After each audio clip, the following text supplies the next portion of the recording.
But first, let's cross live to Jim Stenman. He joins us from Dubai. Hey, Jim.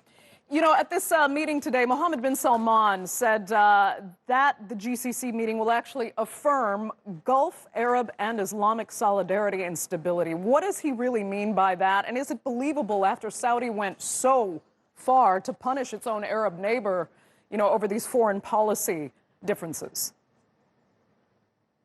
Well, look, Andrea, I think it's twofold, right? Gulf countries, like other parts of the world, have been hit quite badly by COVID-19, but perhaps more so because of their reliance on petrodollars, which is really tricky given the weak demand that we're seeing at the moment. So mending ties with Qatar, which is really one of the world's wealthiest countries in terms of GDP, will be good for business. The GCC has had, immense diversification efforts in recent years, but these are still very much oil-based economies, and the outlook, doesn't necessarily look great. So that's prompted Saudi Arabia to triple its VAT, and Oman will also be introducing, income tax at some point.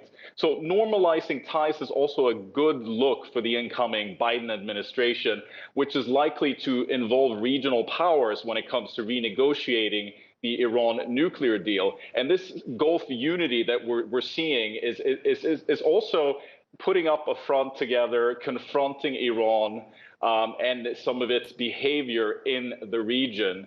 You asked as well, did Saudi Arabia go far enough in punishing Qatar? Well, maybe, but that's not necessarily the view shared here on the ground if you talk to the leadership or even people. Okay, speaking of the leadership, you are in Dubai. Is the UAE really entirely on the same page here as Saudi from what you're hearing?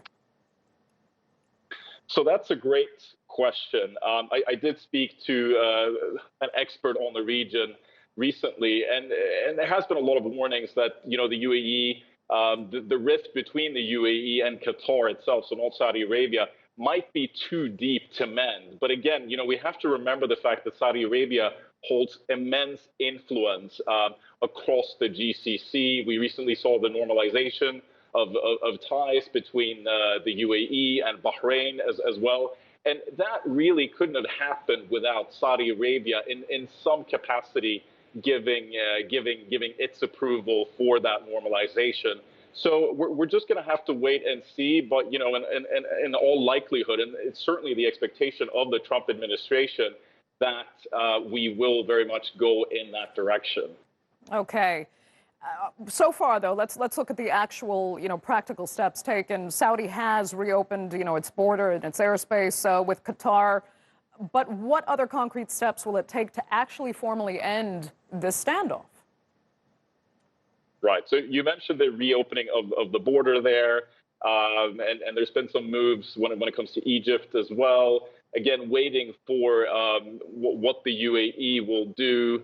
The Trump administration, again, they are waiting for more countries to join this pact. But it's really worth noting Saudi Arabia's influence in the region. And it's going to take a while to really heal this rift, because we're not just talking about governments. We're talking about businesses. We're talking about families that initially in the early stages of this rift found themselves on different sides of the GCC. So repairing the relationship, that's not something that happens overnight. It's going to take quite some time. And again, it's not just about the economy; it's about the people itself. And certainly, if you speak with some Emiratis here on the ground, they've been very supportive of the blockade.